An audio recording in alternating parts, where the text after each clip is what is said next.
Hi hello అండి, welcome to Avanti locks and home tips. Friends, ఈరోజు అయితే చికెన్ కర్రీ ప్రిపేర్ చేశానండి. రంజాన్ సందర్భంగాని చెప్పను కానీ ఈరోజు చికెన్ తినాలనిపించి చికెన్ ప్రిపేర్ చేస్తూ ఉన్నాను. మన ఫెస్టివల్స్ అయితే ఏవో ఒకటి మనం ఇంట్లో కూడా వండుకుంటూ ఉంటాం కదా. మాకు అన్ని పండుగలు ఒకటేనండి, అన్ని పండుగలు జరుపుకుంటూ ఉంటాము. పెద్దగా పిండి వంటలు చేసుకోకపోయినా ఇంట్లో చేసుకొని మనం తినాలనుకున్నవి చేస్తూ ఉంటాను. నేను చికెన్లోకి గరం మసాలా కోసం ధనియాలు, చెక్క, మొగ్గ, యాలకులు, జీలకర్ర మాత్రం ఫ్రై చేస్తానండి. నేను బయట కొనుక్కొచ్చిన మసాలాలు ఏమి కూడా నేను వేయను. గరం మసాలాలు వేస్తే ఎక్కువగా గ్యాస్ ఫామ్ అవుతుంది, మా ఇంట్లో వాళ్ళు తినరు. అందుకోసమని నేను ఇంట్లో మాత్రమే గరం మసాలా చేసి ప్రిపేర్ చేసి నేను కూరలో వేస్తుంటానండి. ముందుగా కట్ చేసి ఉంచానండి అన్నీ కూడా. కూరగాయ టమోటాలు, పచ్చిమిర్చి, ఆనియన్స్ అన్నీ కూడా కట్ చేసి పక్కన పెట్టి ఉంచి చికెన్ కడిగి పక్కన పెట్టి ఉంచాను. ఇప్పుడు చికెన్ కర్రీ కోసం కడాయి పెట్టి ఆయిల్ వేడైన తర్వాత నేను ఆయిల్ కొంచెం ఎక్కువ వేస్తానండి చికెన్లో అయితే. ఆనియన్స్, పచ్చిమిర్చి అవి కొంచెం ఫ్రై అయిన తర్వాత పెద్దవి 3 టమోటాలు వేసి అవి కూడా ఫ్రై అయినాక అల్లం వెల్లుల్లి పేస్ట్ వేసి అది బాగా ఫ్రై అవ్వాలండి. పచ్చివాసన వస్తుంటే అంతగా టేస్ట్ అనిపించదు కదా, అల్లం వెల్లుల్లి పేస్ట్ పచ్చివాసన వస్తుంటుంది కదా వేగకపోతే. ఒక రెమ్మ కరివేపాకు కూడా వేసుకోండి, సింపుల్గా ఉంటుంది. నేను అప్పుడప్పుడు కరివేపాకు కూడా వేసి చేస్తుంటాను.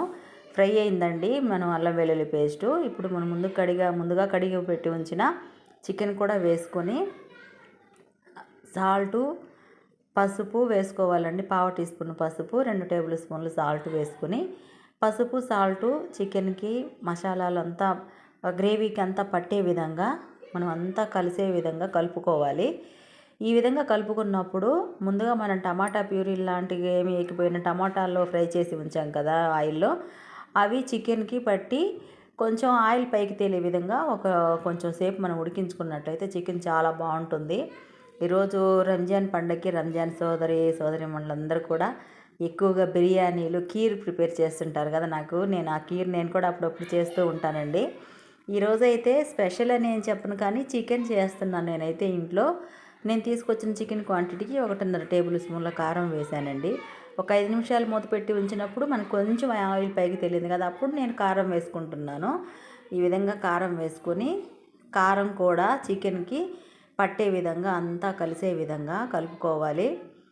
ఈరోజైతే రంజాను పండగ బాగా మాకు దగ్గరలో ఉన్న కందుకూరులో ముస్లిమ్స్ ఎక్కువగా ఉంటారు. మేమున్న దగ్గర అయితే ముస్లిమ్స్ తక్కువగా ఉంటారండి, అక్కడ బాగా జరుపుకుంటారు. హైదరాబాద్లో కూడా బాగా జరుపుకుంటారని అందరూ చెప్పుకుంటుంటే విన్నాను, నాకైతే తెలీదు.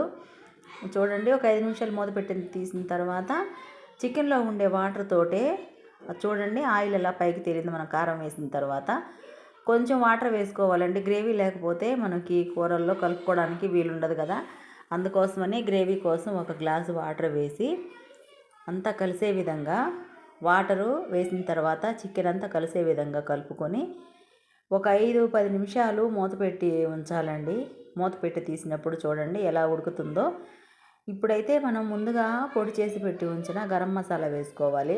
ఇలాంటి గరం మసాలాలు ఇంట్లోనే చేసుకొని కూరలు వండుకున్నప్పుడు అంతగా మనకి గ్యాస్ ఫామ్ అవ్వదండి.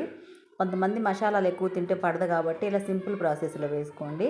నేను కొత్తిమీర కూడా వేసుకొని, కొత్తిమీర వేసినప్పుడే కొంతమంది స్టవ్ ఆఫ్ చేస్తుంటారు. నేనైతే ఒక 5 నిమిషాలు ఉడికించి స్టవ్ ఆఫ్ చేస్తానండి. ఇదండి ఈరోజు నా చికెన్ కర్రీ అయితే. Bye friends.